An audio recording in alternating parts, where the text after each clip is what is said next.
we've asked Bob just to come talk at a broad level about business needs. What are the things he sees, both as a current entrepreneur, but also previously? Bob. Thank you, Rob, and I'm going to meander a little bit because I felt that the subject that I had here given to me was adequately covered by my friend Meg very thoroughly on what are the business needs. I want to change that around a little bit. I want to tell you that I feel that all the people in this room, all the businesses that you represent, the agricultural field, the agricultural community, the city, the residents of the city, and the business community, I think we're all trying to improve the human condition. And I think that's the overriding theme that we really should adopt at a place like this, where we bring all the people together and not talk about the things that separate us, but the things that bring us together. So I want to hold that, and I want to go back, because I never know what I'm going to talk about until I get to something like this. But what I'm going to talk about is an experience that I had 25 years ago, almost to the day. I was sitting in the Kremlin in Russia, talking to them about why they couldn't develop a bank like Silicon Valley Bank. For those of you who don't know anything about Silicon Valley Bank, it's really the first high-tech bank in the country. And I had the good fortune of starting that bank in a class that I was teaching at Stanford. And as we saw the units grow, that bank now is about $43 billion in assets with a $5 million start. And we did a lot of very creative and imaginative things. Russia called me and wanted me to talk about coming over there and seeing if we could do a bank like that. And I told them very quickly that no, you couldn't. And they didn't take that really very well. And so they called me over, and it was a very interesting experience. And I want to tell you about it because I think it's very, very important to what we're talking about here.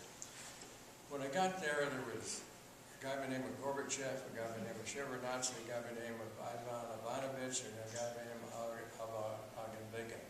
And Agenbakin was the Paul Volcker of the Soviet Union. For those of you who are not old enough, Paul Volcker was the head of the Feds years ago, and he was about a 6'6" guy and about 240.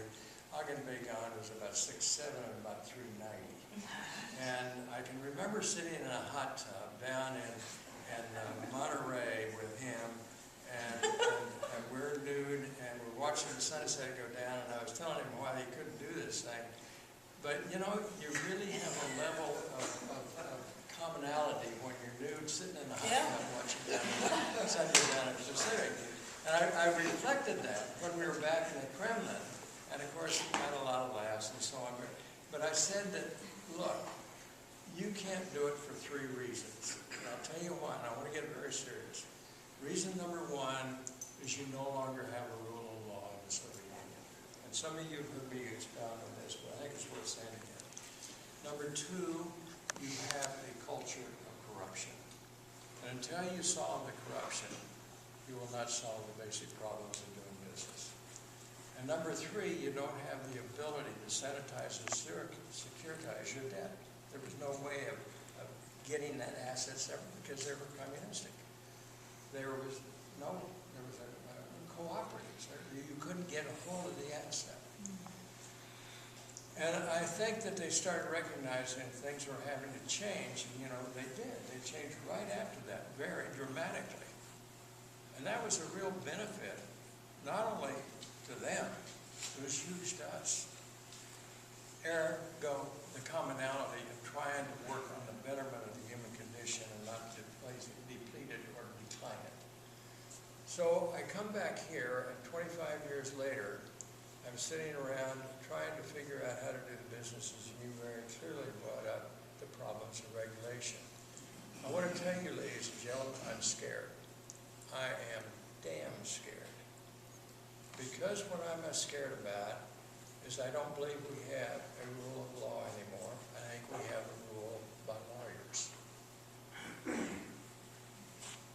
The regulational environment is so significant that it's very difficult to get things done.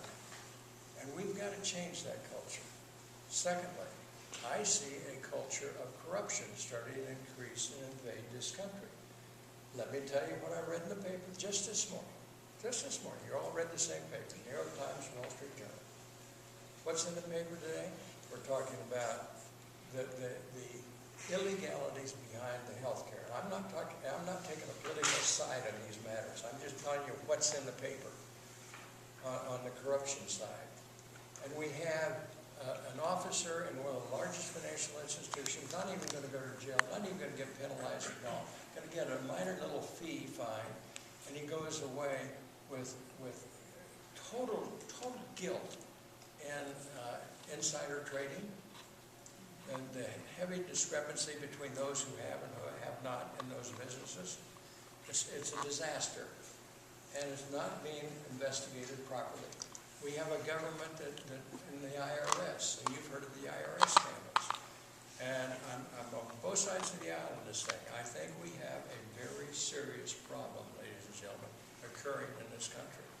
And then I come and I open up the paper this morning, and there's a state senator down in the South here that's being chastised for some pretty serious violations.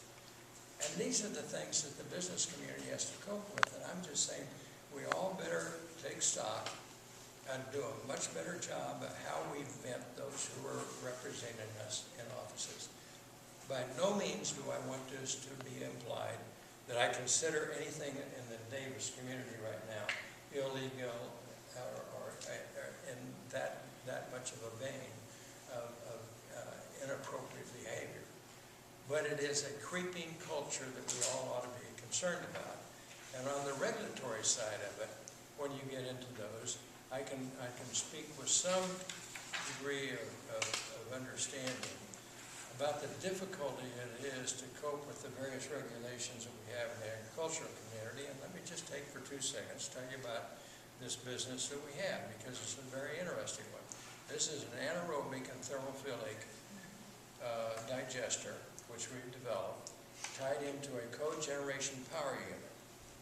Why the cogeneration? The cogeneration heats the water that allows us to put on the bottom of the digesters the heat that's necessary to digest the material and bring it to a pasteurization state. And therefore, the product we get out at the end is seed-free and pathogen-free. And this was stuff that was developed in all parts of the world but brought together here. To my knowledge, there is no anaerobic and thermophilic and cogeneration unit handling cow manure in the country today. And this is the first one which we just opened, and from the basis of what we found out about it, it's quite interesting, and I think has all aspects of being successful. And that helped, a lot of that culture, a lot of that technology happened right here. We are so fortunate to have the university and have that degree of spark and intelligence and available to us. But if we look at this as how we help to improve the human condition, it's going to be a lot better than if we say, what's in it for me and what's in it for you and so on. And I think that we have this program that's available now, and they so beautifully pointed out the areas of Davis that can be developed. We do need these high-tech centers. We need them very, very badly. And it's not a question of greed and wants, our needs. It's a question of, do we want to try to develop this area, this piece of property, this city, this university better so that that human condition can be elevated? We all have a task in doing that. I think we all have a responsibility, and it gets down to the very basics of our society. Are we going to do it and do it right?